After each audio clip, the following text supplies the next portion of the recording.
शस्त्राने नव्हे तर बुद्धिमत्तेच्या अस्त्राने वार करणारे गुप्तहेर बहिर्जी नाईक. बघाय गेलं तर बहिर्जी कुठे आणि राजमहालात जन्मलेले शिवराय कुठे? नियतीने कशा गाठीभेटी ठरवून आणल्या असतील देवच जाणो. असा हा बहिर्जी. त्याने शस्त्र नाही पण बुद्धीचे अस्त्र चालवले आणि शिवरायांना मदत केली. तो बहिर्जी नाईक रामोशाचं पोर. कधी पोटाची खळगी भरायला, कधी मित्रांना हसवायला नकला करायचा, रूप धारण करायचा, तर पोट भरण्यासाठी रानावनात शिकार करायचा. निसर्गासारखा गुरु नाही आणि अनुभवासारखं शिक्षण नाही. बहिर्जी लहानपणापासून खेळकर वृत्तीचा. गावातील 12 बरुतेदारांच्या घरी चाललेली कामे तो बघायचा. ते काम करायला मदत करायचा. आपल्याला तसं काम येतंय का तो पाहायचा. कधी गावात येणारे गोसावी, नंदीवाले, कोकावाले, बैरागी, मर्याई, भिकारी, खेळणीवाले, वाळ्या मनगट्यावाले जे कोणी येतील त्यांचे निरीक्षण करावे.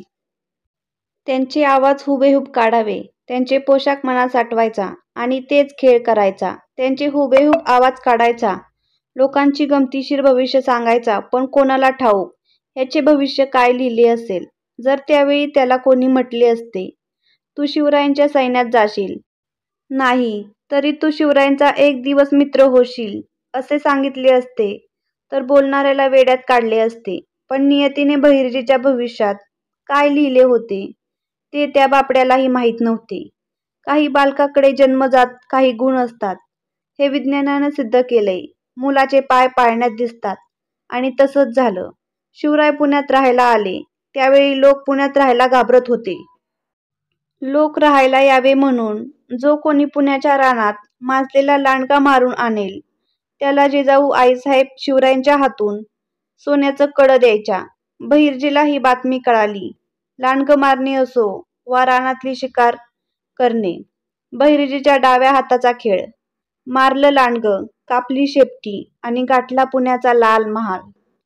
शिवरायांना शेपटी दाखवायला उतावीळ झालेला हा पेंद्या कृष्ण भेटीला जसा उतावीळ व्हायचा तसा हा उतावीळ बहिर्जी जिजाऊ आईसाहेबांना विचारू लागला, माँसाहेब राज कुठेत?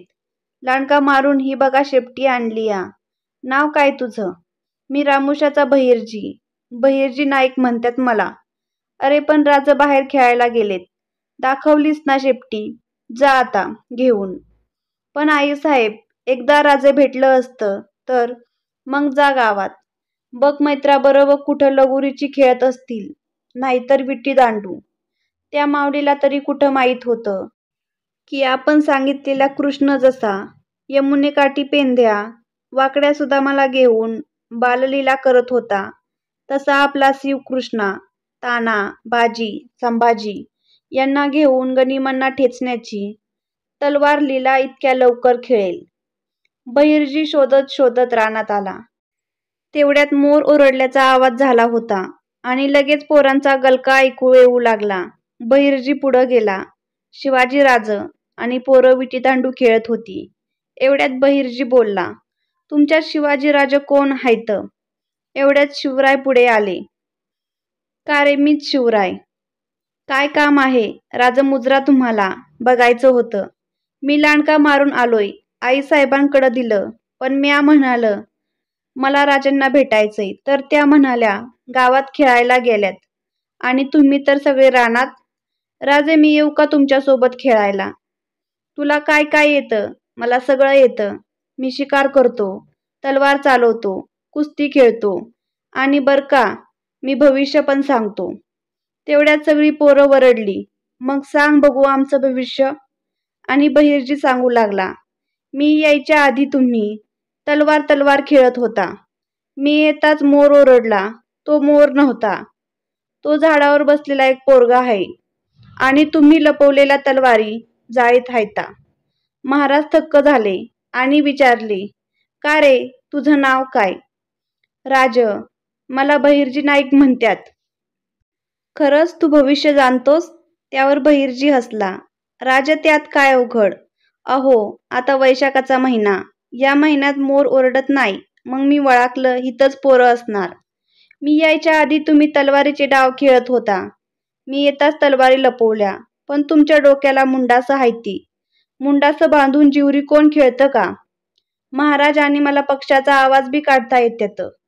आणि रानातला कोणता पक्षी, प्राणी कसा आणि कधी ओरडतो, त्या आवाजावरनं मी त्यांना ओळखतो. शिवराय खुश झाले आणि म्हणाले, तू आजपासून आमचा मैत्रगडी. बहिर्जी खुश झाला आणि म्हणाला, मी माझ्या बाला विचारून उद्या येतो. पण महाराज, एक विनंती हाय.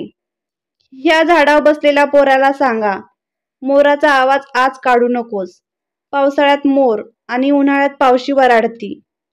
तवा पावशीचा आवाज काढ, नाहीतर मोठ्या माणसांना संशय येईल. ही बुद्धिमत्ता पाहून महाराज थक्क झाले आणि एक नवा सवंगडी मिळाल्याने आनंदित झाले.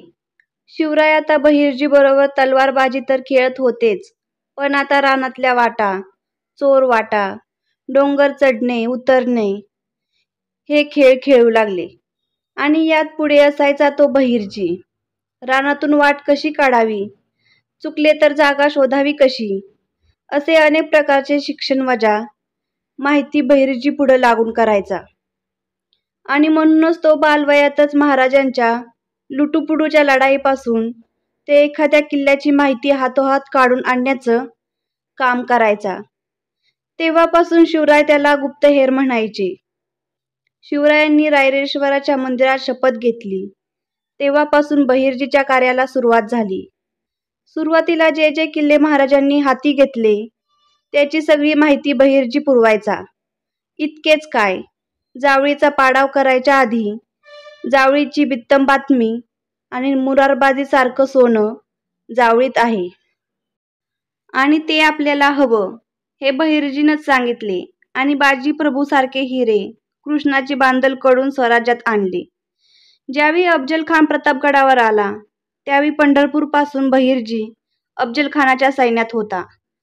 अफजल महाराजांचं निमित्त करून घातच करायला आलाय, तेव्हा त्याला शस्त्रानेच उत्तर द्या हे नायकांनीच सांगितले. आणि तो येताना आपल्या जनानखान्यातील सगळ्या बायका मारून आलाय. तो शिवरायांना खूप घाबरलाय, याचाही फायदा घ्या. ही माहिती काढणारा बहिर्जीच होता.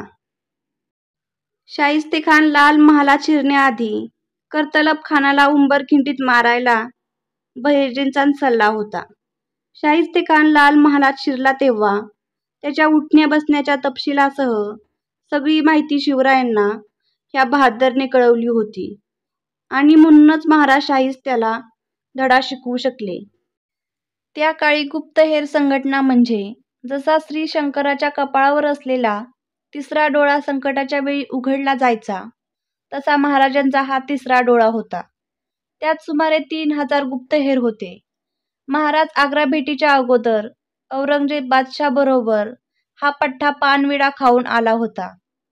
आणि म्हणूनच महाराज आग्र्यात बंदीखान्यात असताना त्यांना दुसऱ्या ठिकाणी नेऊन वध करा हा बादशहाचा आदेश पकडला आणि जलद हालचाली करून महाराजांना आग्र्यातून बाहेर काढले आणि स्वराज्य वाचवले. महाराजांना आग्र्याला जाताना 3 महिने लागले, पण येताना 40 दिवसात महाराष्ट्रात आले. आणि येताना आनंद बैरागी बनव्याची योजना ही यांचीच होती. साक्षात जिजाऊ माऊली ही आपल्या पोटच्या गोळ्याला ओळखू शकली नव्हती, अशी सारी करामत केली होती बहिर्जी नायकांनी. पन्हाळ्याच्या वेड्यातून सुटका करण्यासाठी महादेव हेराल बैराल बनून पाठवला होता. सुरतेची लूट करताना देवळे, मंदिरे, मशिदी, चर्च आपले परके आणि लुटायचं कुणाला ते नावानिशी महाराजांना यांनीच कळवलं होतं. बैरागी ते भिकारी बनण्यात त्यांचा हातखंडा असे. सुरत लुटतेवेळी सुरतचा इंग्रज वखारवाला जॉर्ज ऑक्झेडन याच्या ऑफिसच्या दारात एक भिकारी एक महिनाभर भीक मागत होता आणि हा इंग्रज अधिकारी त्याला दररोज एक नाणे द्यायचा. दररोज चेहरा बघून हा भिकारी ओळखीचा झाला होता. सुरत लुटल्यानंतर हा भिकारी गायब झाला आणि त्यानंतर ज्यावेळी हा अधिकारी शिवराज्याभिषेकाच्या वेळी रायगडावर आला त्यावेळी एक चेहरा त्या अधिकाऱ्याला ओळखीचा वाटला. आणि ज्यावेळी अष्टप्रधान मंडळातील एकेका प्रधानाचे नाव घेतले आणि ज्यावेळी या ओळखीच्या चेहऱ्याचे म्हणजे बहिर्जी नायकांचे नाव घेतले, त्यावेळी इंग्रज अधिकारी जॉर्ज ऑक्झेडन याने कपाळाला हात लावला आणि मटकन खाली बसला. कारण 1 महिना वखारीच्या दारात भीक मागणारा दुसरा तिसरा कोणी नसून तो बहिर्जी नाईक होता. आणि याचे वर्णन त्याने आपल्या पत्रात करून ठेवले आहे. शिवरायांना कदाचित उद्या देवही मानतील आणि ते आपले देवच आहेत, पण बहिर्जीने त्यांना आग्र्यात आणि विजापुरात देवच बनवले होते. आणि म्हणून आग्रा भेटीच्या वेळी शिवरायांना बघायला लोकांनी दुतर्फा गर्दी केली होती. असा हा बहिर्जी याने आदिलशहाला आपल्या हाताने मदिरेचा ग्लास दिलाय आणि माहिती काढून आणली. बहिर्जी जसा सोंगे आणण्यात माहीर होता, तसाच अनेक भाषात बोलण्यात चतुर होता. बिलबरासारखे वाक्यचातुर्य बहिर्जींच्या ठायी होतं आणि म्हणूनच कुणाकडून काय माहिती हवी ती तो चटकन काढायचा. कधी कधी मृत्यूचा दरवाजा तो ठोठवून शिवरायांसाठी माहिती गोळा करी.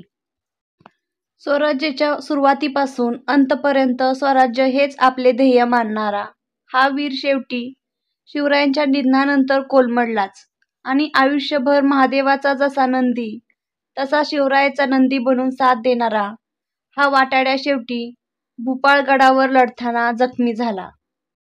आणि भूपाळगडाच्या पायथ्याशी येऊन शंकराच्या मंदिरात ह्या शिवबाच्या नंदीनं आपला प्राण सोडला. इतिहासात बहिर्जीबद्दल अगदी त्रोटक माहिती आहे. कदाचित यातच एक गुप्तहेर म्हणून बहिर्जी यशस्वी झाला, असं मला तरी वाटते. जय हिंद, जय महाराष्ट्र, जय शिवराय.